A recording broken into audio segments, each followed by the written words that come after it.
रामगढ़ से अगर अजीत नहीं जीतेंगे तो तेजस्वी यादव जी मुख्यमंत्री नहीं बन पाएंगे। ओरमा ग्रुप, जो सोचता है वो करता है। आपके अपने सपनों का आशियाना। बिहार विधानसभा चुनाव के दूसरे चरण की वोटिंग से पहले ही राष्ट्रीय जनता दल के अंदर की टूट एक बार फिर से सामने आने लगी है। कैमूर जिले के रामगढ़ विधानसभा सीट से राजद प्रत्याशी अजीत सिंह ने ऐसा बयान दिया है जिसने पूरे राजद संगठन को हिला कर रख दिया है।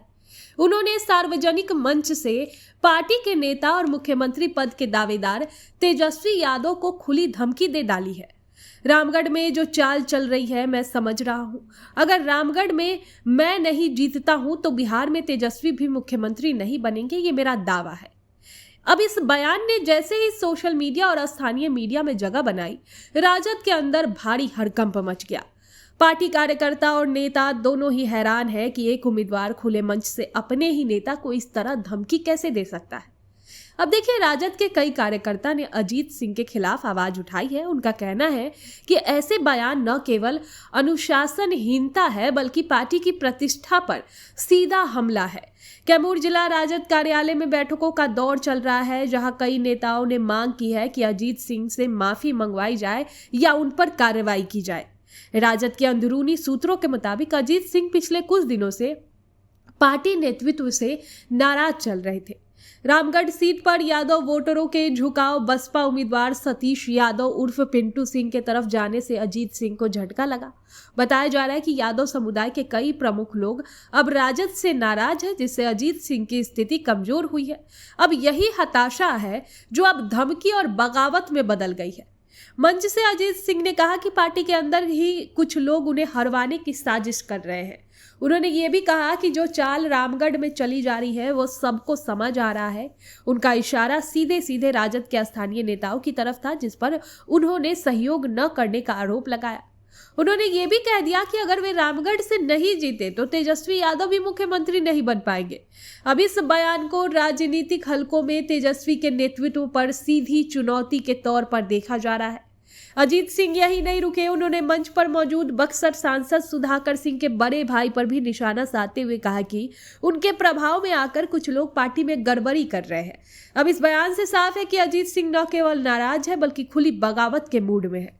देखिए, तेजस्वी यादव पहले से ही अपने बड़े भाई तेज प्रताप की बगावती गतिविधियों से परेशान है। तेज प्रताप आए दिन सार्वजनिक तौर पर तेजस्वी के खिलाफ बयान देते रहते हैं। अब जब पार्टी का ही एक उम्मीदवार तेजस्वी को धमकी देने लगे तो ये साफ संकेत है कि राजद के अंदर अनुशासन खत्म होते जा रहा है।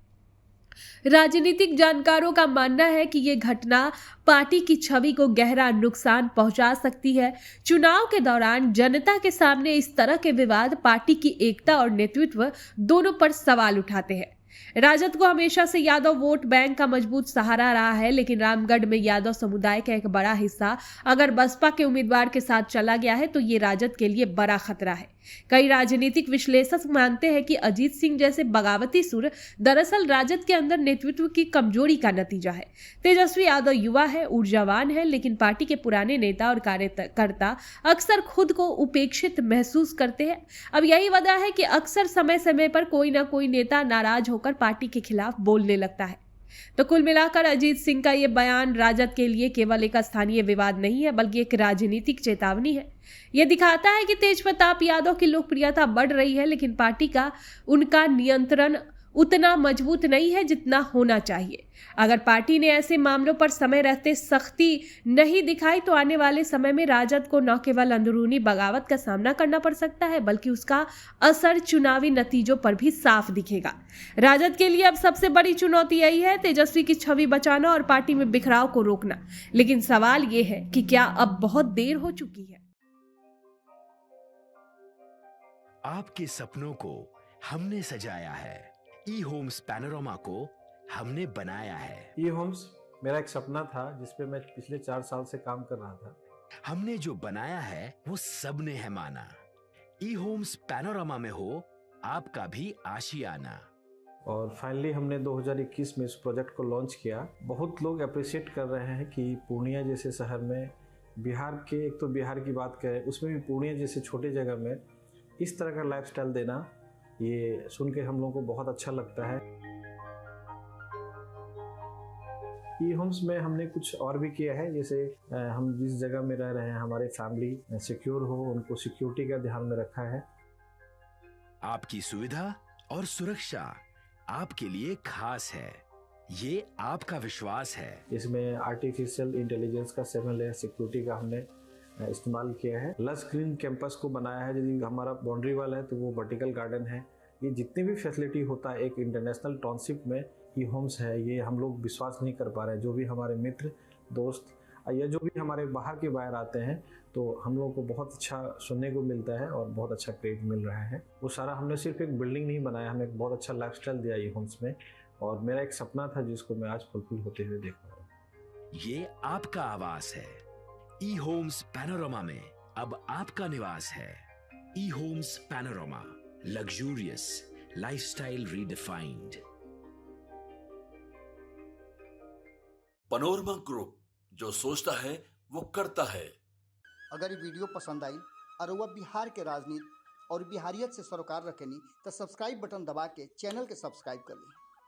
ओजे एगो घंटी बा, ओकरा बटन दबा देला से कुल सटीक और मारक खबर रुआ मुफ्त में मिल जाई। अगर रुआ पत्रकारिता के हमनी के नया प्रयोग में सहयोग कर चाहतानी तो ज्वाइन बटन दबा दी। पेटीएम नंबर नोट कर ली 9386816700।